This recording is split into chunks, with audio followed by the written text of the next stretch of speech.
Всім привіт, я Маша, і сьогодні разом з ведмедем ми впіймаємо корову і відвеземо її в зоопарк. Медведь, допоможи мені спіймати корову. Хорошо. Пішли шукати корову. Пішли. Привіт, корова, я Маша. І сьогодні тебе відвезу в зоопарк. І мені допоможе ведмідь тебе посадить на машину. Му.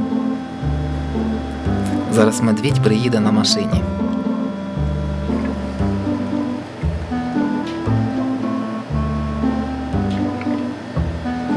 О, медвідь вже приїхав. Ведмідь, допоможи посадити корову на машину. Зараз.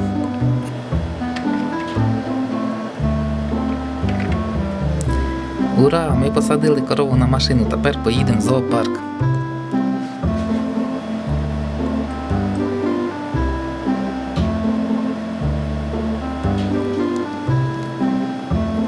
Бррр, пі-пі, бррр, бррр, пі-пі. Корова, ти дуже швидко їдеш, повільніше трохи. Му.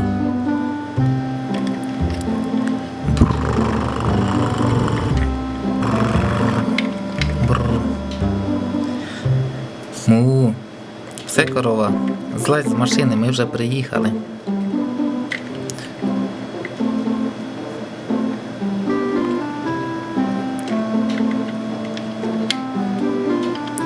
Му. Му.